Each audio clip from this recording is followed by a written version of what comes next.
In the beginning, like I said, it was creating like my own work. I kind of had to like make myself and put out there that I was a choreographer, and that's pretty much what I was doing. And creating my own team kind of helped with that, especially like with the independent industry. And then from there, I started like as an individual stunt performer.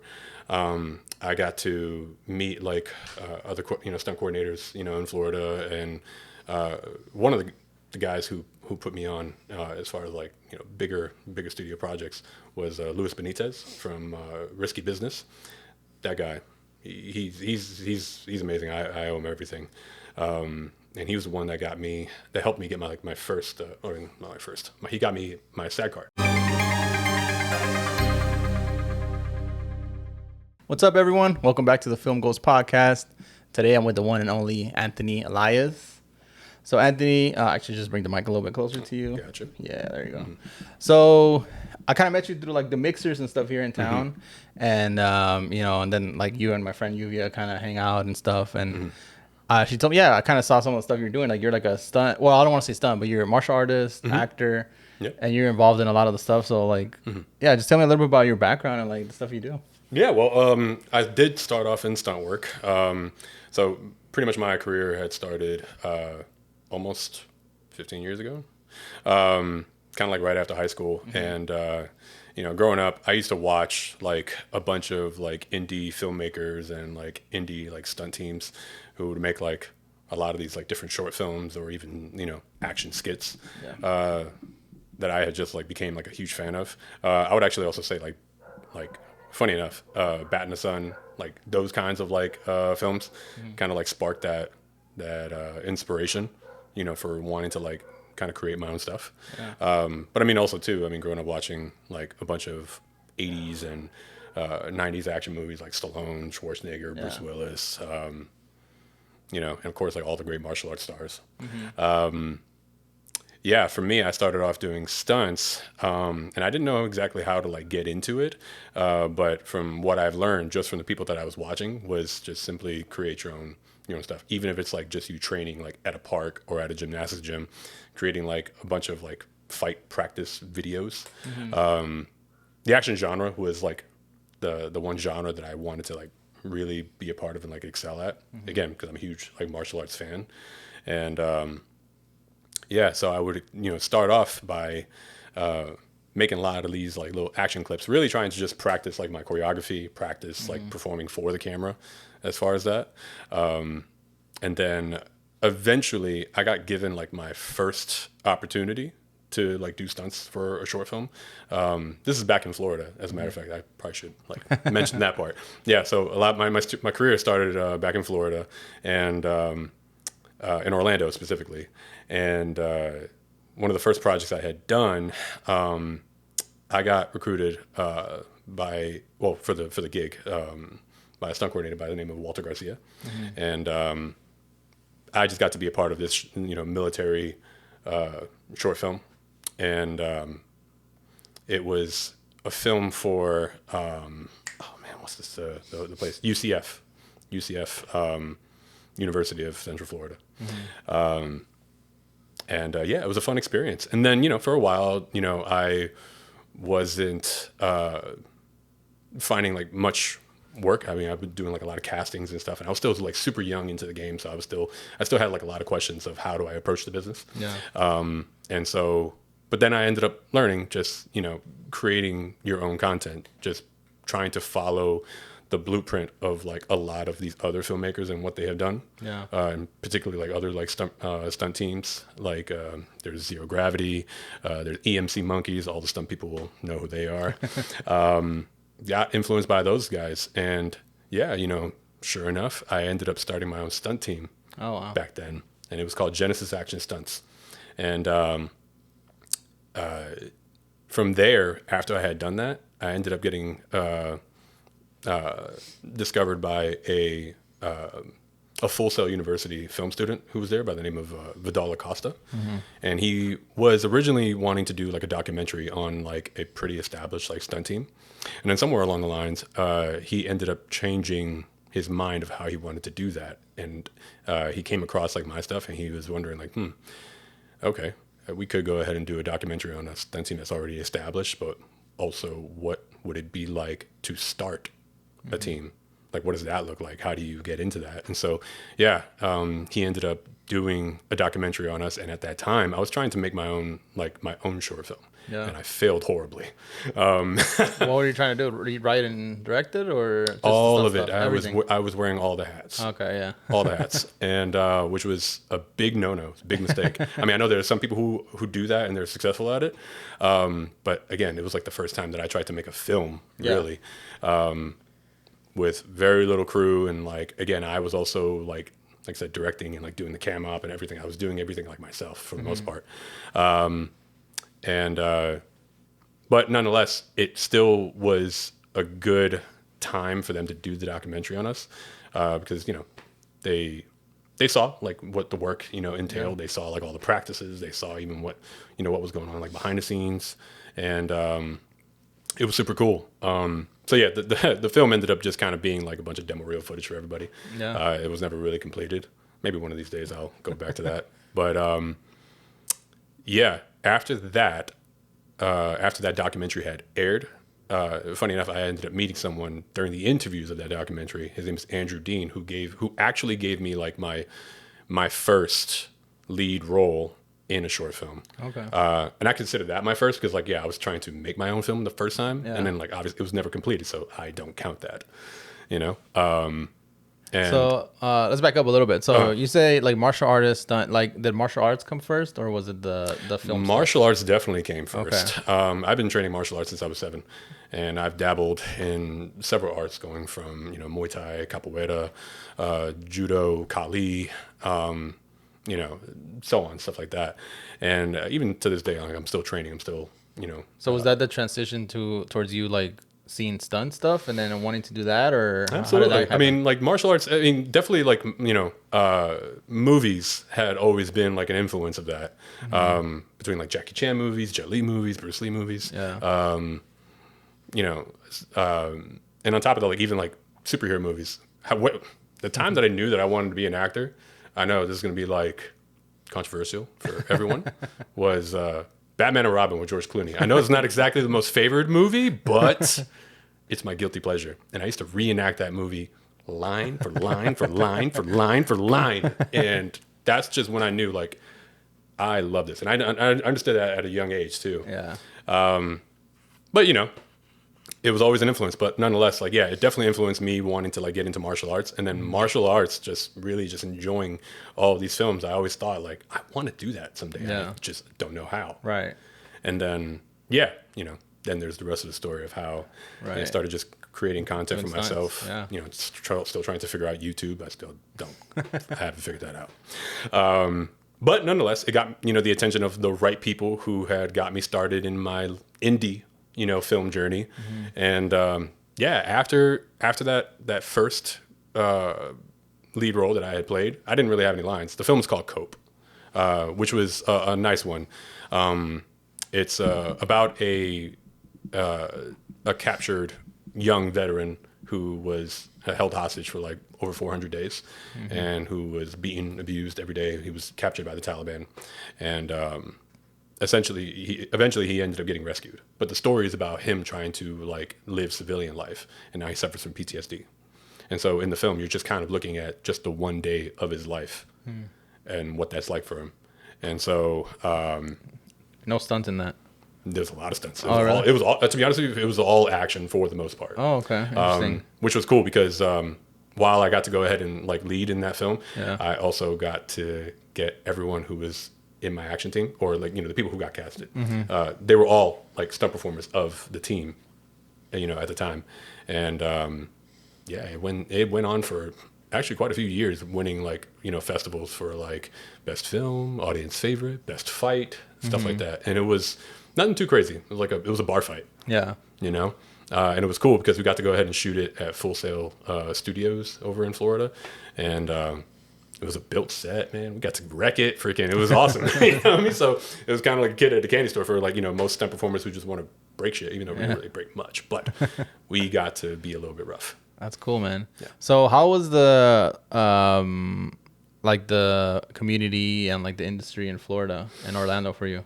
Oh, I mean, it's great. I mean, it's not too different from how Vegas is. I was actually just talking about that with the BTSLB guys, Okay. and and like in Florida, it's there's a very welcoming industry, especially like for like the indie industry. Everyone's trying to collaborate. Everyone's trying to just essentially create, because even around that time, we were pretty desperate for like film projects, because I kind of got in late in the game when Florida like lost like their tax incentives for Okay. like doing like films and TV and stuff like that. And at the time we had like Burn Notice, we had Graceland. I got to be like in the final episode of Graceland, Okay. just in time. And that was just amongst like many other projects. But nonetheless, I mean, like I still got to go ahead and be a part of some great projects. Actually, like I said, most of my work comes from Florida, and here and there I used to go up to Atlanta. But yeah, other than that, like it's a very welcoming industry. Like Orlando has all the talent, Tampa has all the crew, and of course, like bigger name stuff, you'll go to like Miami. That's cool, man. Yeah, and in Miami, like there's a huge like there's still like even today like there's still like a lot of great work with like Telemundo Network, which is like a lot of like the big stuff that I've done out there, which is funny because like novelas or yeah, what? yeah, I was gonna say like novellas and music videos and stuff, Oh, really? which is hilarious. And my mom finds great humor in that, because like I'm Latino, you know Yeah. what I mean? Do you speak Also, Spanish? Did you do Spanish roles? un poquito. Okay. But and it's funny because like even like a little bit of Spanish, either it wasn't that good or they just didn't use it, whatever. I got to go ahead and say some lines, but I barely speak Spanish, like enough for a very short conversation. And if you give me enough time for like a script, like okay, I can learn that. Yeah. But that's it. But What novelas? Do you remember? so Not that I there was would know. No. It's cool. In English, there was a show called The Other Side of the Bridge. I don't remember the main star's name, but he's like super big down there. Yeah. But the biggest star, as far as novellas goes, like that I had worked with was Kate del Castillo. Oh, okay. Yeah. Yeah, She's probably the biggest, man. yeah, I want to say the biggest. Yeah, and it was funny because like she was like really. I mean, she's always been big, but like she was getting bigger at the time because she had just finished doing Bad Boys 3. Okay. Something like that. Yeah. Bad Boys 3, and she was the main villain for that one. And so I got to meet her like kind of like shortly after, and she was super great. Definitely a joy to work with, and that one's called "Till Jail Do Us Part." Okay. Yeah, like I said, in Spanish I'll butcher it, but in English, and if you Till can Jail Do translate Us. that, you can find it. What kind of But roles things- did you do for that? Just stunts, Okay. and again, just here and there. I didn't get to talk, for that one, but I got to go ahead and say like maybe one or two, lines or even words, for like several other ones. And then, funny enough, I also had done like quite a few like music videos down there, and I had also worked with like doing stunts, and I worked with people like Maluma, Daddy Yankee, Ozuna. What kind of stunts they were pulling in a music video? Bro, the people want to fight in music videos, man. Freaking in the Maluma one, like he's like crashing a wedding, and then freaking me and my boy Rodney we're there like the bodyguards, and we grab his ass and we take him to the back. We beat his. Nah, he's also great too. This is like definitely one of the coolest people that we worked with. Super humble guy as well. And then there was another one, which this was cool with Daddy Yankee and Ozuna. I got to go ahead and play as like this like Egyptian warrior. Oh, okay. And there was like a whole like fight scene there where essentially we're kind of fighting for the honor of like this Latina Cleopatra, and so that was pretty cool too, and it was awesome. We got to go ahead and shoot like in Universal Studios, like the sound stage, and it's all green screen, and then we got to go ahead and see like the final product. It's almost like Lord of the Rings like level like CGI. It's like people actually ask like, "Yo, did you guys like go to Egypt?" I'm like, "I wish, but no." Yeah, that's crazy. Yeah, You know? you kind of have like that look that you're like multi like ethnic, like you can pull off a lot of different ethnicities. Yeah, I'm told that. Hispanic, duh. Native, yes. Egyptian. I was Egyptian apparently. That was a new one for me. I've gotten Middle Eastern a lot. Yeah. Bushy brows. But yeah, like that, it was pretty cool. So like, that was the humor that my mom finds in it, because like I'm super Americanized as hell. Like if you see me Yeah. with my rings, and like if you just know me personally and listen to like the music that I listen to, it's just like wow, Yeah. for someone who shamed me for not speaking enough Spanish growing up, like she just finds it funny. Like, yeah, you working on all this Oh, the Spanish stuff. shows, like Yeah. time to pick up on your Spanish. And I'm just like, I got you. Yeah. So how do you? So when it comes to stunts, how are you? How did you start finding these like kind of gigs? So I would say, for the most part, in the beginning, like I said, it was creating like my own work. I kind of had to like make myself and put out there that I was a choreographer, and that's pretty much what I was doing. And creating my own team kind of helped with that, especially like with the independent industry. And then from there, I started like as an individual stunt performer. I got to meet like other stunt coordinators in Florida, and one of the guys who put me on as far as like bigger studio projects was Luis Benitez from Risky Business. That guy, he's amazing. I owe him everything. And he was the one that helped me get my first, or not my first. He got me my SAG card, and through that I was doing like precision stunts for like Ride Along 2, just driving and stuff like that. I got to meet Kevin Hart and Ice Cube and like Ken Jeong, so that was a fun time. And then it was Graceland that I got to go ahead and meet Rosie and Chick Bernard, which they were the stunt coordinators for that, and they put me onto that show. So yeah, so between Lewis and between those two, that got me like all of like my SAG vouchers, and I got my SAG card through them. And yeah, that's when I started getting hit up for bigger stuff eventually. And then yeah, like most of the biggest stuff that I'd done was in Miami. Yeah.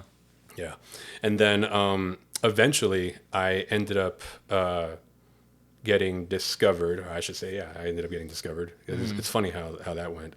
My mentor, his name is Maurice Crump, and he is like my mentor for everything. Like, I was in the middle of like,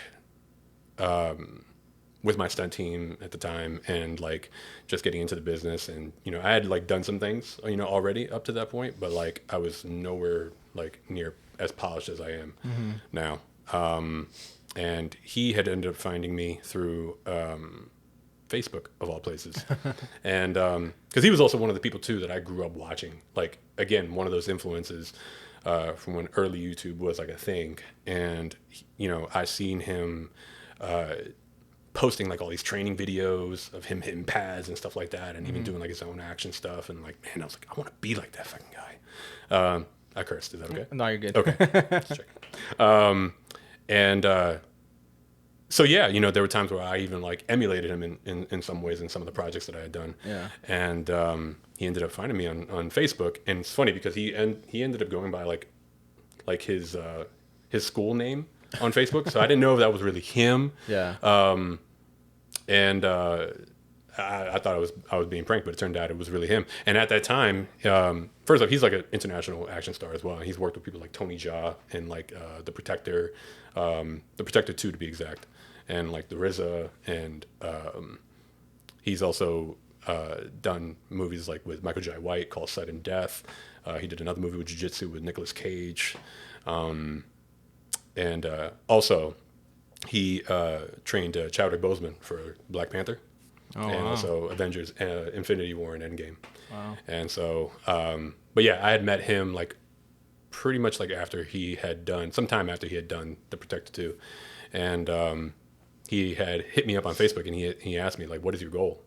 I told him what that was. And then, yeah, turns out he actually lived in Florida, in Tampa. And I did not know that. Like it was funny. Like I thought he had lived in Thailand, because all the videos that he would post was like, for the most part, it was like of him in Thailand, and I thought that made sense because he was doing a movie out there. It's like, okay, he must live out there. No, dude was like, he lived like right in Tampa, and I got to meet him, and then there it is. I've been mentored by him ever since. Wow. Yeah, It's amazing. to this day. That's awesome, bro. So, you said something earlier before we started recording about labeling yourself a stunt performer versus actor. Yeah. Can you touch on that a little bit, and like what you mean? So, before I used to love calling myself a stunt performer, and here and there I still like to, because I understand what that means. You know what I mean? The industry, stunt performers know what that means. It's just that, for me, acting has always been my goal since the very beginning. And I had understood at that time, like I said, you have to go ahead and create your own work, so to be kind of looked at as an action actor, you gotta, basically film yourself doing like action stuff. But like I had learned later in the industry as things gone on, because especially when you're looking for like studio work and even some independent work too, but mainly in studio work, a lot of producers, directors, casting directors, specifically too, when you call yourself a stunt performer, they see that, okay, cool, you can do stunts, you can do the physical work, but they assume that you can't act, Right. and so and it's crazy because like I have a whole like acting reel that like shows that, I can't say that I'm the best actor in the world, but I've done enough to where it's like, okay, I have an acting reel and like I can carry, some lines and, and I'm still practicing every day. So it's just more like you kind of have to introduce yourself as an actor and martial artist, because then they kind of put to themselves like, okay, martial artist, that means, okay, so maybe you can do a little bit of stunt work or whatever. But that's just something I've learned along the way. And like I said, I used to try to like wear like a bunch of hats. So I was an actor, I was a fight choreographer, I was also a stunt performer, I also had my own action team. And so to do all of that, a lot of these producers, they it's like you kind of have to pick one. You're either going to be a fight choreographer and a stuntman, or you're going to be an actor and be in front of the camera. It's almost like you can't pick both. And, it's funny because a lot of stunt performers would like to go ahead and say, well, but, Jackie Chan, did that. And it's like, Jackie Chan is an anomaly.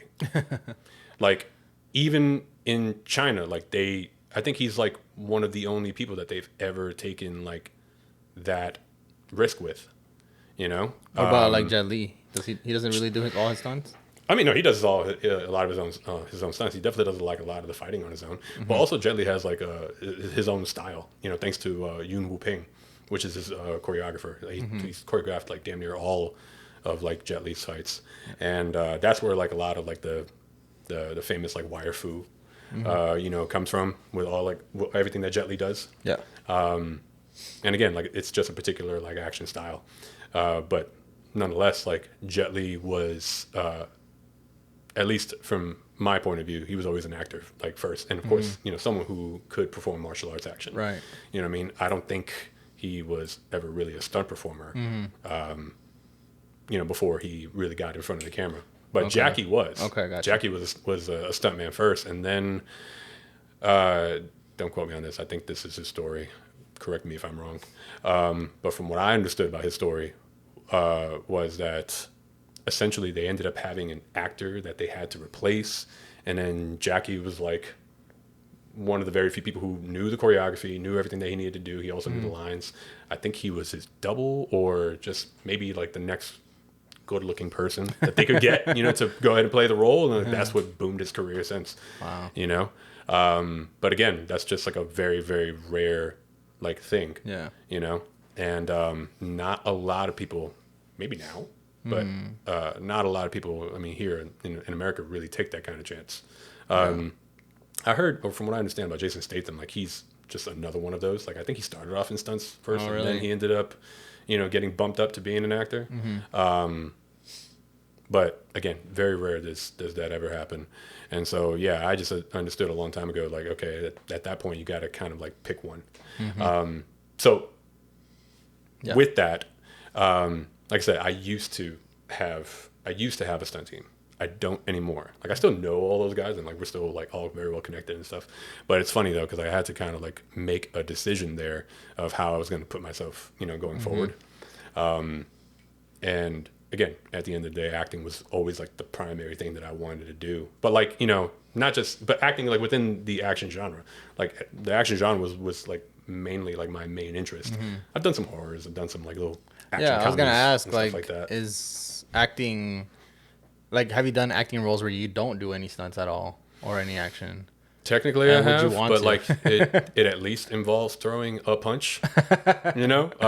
Funny enough, I worked with Joseph Espinoza from A Wolf Productions, and he ended up. I ended up doing an audition like for his film Jadis, and did the audition, and I didn't hear anything back for a while. I went back to Florida to go ahead and do a gig, and as soon as I came back, he ended up giving me a call like, hey.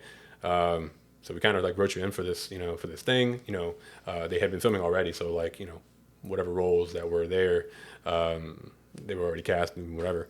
And yeah, so he was like, I definitely like the look that you have. You got like this hardcore look about you, like with the rings, and you kind of look like a biker and stuff like that. And that's exactly what I played for the film. Okay. And I was working with Kevin Sanders, and yeah, we got to go ahead and do like this little bar skit where I'm like piss hammer drunk, like on the bar, and like I'm there with a girl. She's like trying to wake me up and stuff like that. And then like, of all things to wake me up, I get hit with like a beer bottle. A beer bottle.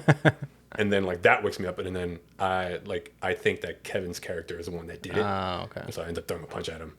And so like, yeah, it's like, it's like a comedic scene, but at the same time, like, yeah, it's funny. I've never really done a role where I don't do any action. Yeah. So it's like there's always some kind of action going on. I mean, again, if the right opportunity or if it makes sense, like yeah, I'd probably do something like that. But you want to sure you want to be Jackie Chan, huh? You want to be Jackie Chan. I could never be that man. But yeah, you sure as hell won't see me in a rom-com. No, I don't think so. That's funny. Cool, man. So yeah, before we wrap it up, like what brought you to Vegas? So pretty much I had kind of like peaked in Florida, like I had been working that industry for like a long time, and I've even gone like, back and forth to Atlanta, for a couple of things here and there. But even like, with Atlanta, there was like it was a very saturated like state, like a lot of, I don't even want to call them competition because I have a whole philosophy on that. Like in that, like really, there's no such thing as competition. Everybody's unique in their own way. Everyone has their own specific skills and stuff. And like when people want you, they'll cast you. Right. But we can go on about that a whole nother time. But yeah, no. So I kind of like did everything that I could in Florida, and like really no bigger opportunities were going over there, like as far as like studio stuff. Yeah. And in Atlanta, it was just so much going on over there where it's just like you can barely get even looked at, going up there, everybody has like their own clique, and it's just like, unless you're part of that clique, you ain't going in, and so Vegas, I ended up getting called for a project with Art Camacho, who was directing The Wrecker at the time, with Nico Foster, Danny Trejo, Tyrese Gibson, Chad Collins, Harvey Keitel, and Mina Savari. They all like starred in that film. And so I got invited to do stunt work, for the movie. Again, like all the roles were kind of like cast already. So I came in, a little late, but Art Camacho him and I had been connected for like such a long time. And thanks to my best friend, Tony DeLeon Jr., that's his mentor. And Tony put in a good word for me. And then luckily Art knew who I was and had seen my work for a long time. And yeah, he ended up inviting me over. And then, yeah, I got to go ahead and work like 2 weeks on that project. And this was before I moved here. Yeah. So that was like the first project I ever did. And then that's when I kind of learned, what kind of industry Vegas had and like what it had, coming towards them. Right. And so, yeah, about a few months later, I decided to go ahead and make a move. And it's like, I think Vegas is going to be where it's at. Plus, not too far from California. Yeah. So there's also that. But a lot of good things are definitely coming to Vegas. I'm pretty excited about it. And it was cool because like even shortly after I moved, I had immediately worked on Desert Dawn with Kellen Lutz. And that's coming out soon. Like the trailer like just dropped for that. And that's when I knew like, okay, like I can definitely excel here. And especially like, some bigger industry, both like, our indie movies, but, with famous people, and right. It's cool. Like, definitely there's a bigger industry here that I could excel at a little bit more than what I was doing in Florida. Cool, man. Yeah. All right, man. Well, thank you for being on the podcast, bro. I love hearing the story. Me, man. Yeah, man. So if you need a actor, martial artist, hit him up. Yeah. And we'll see you next time. Peace.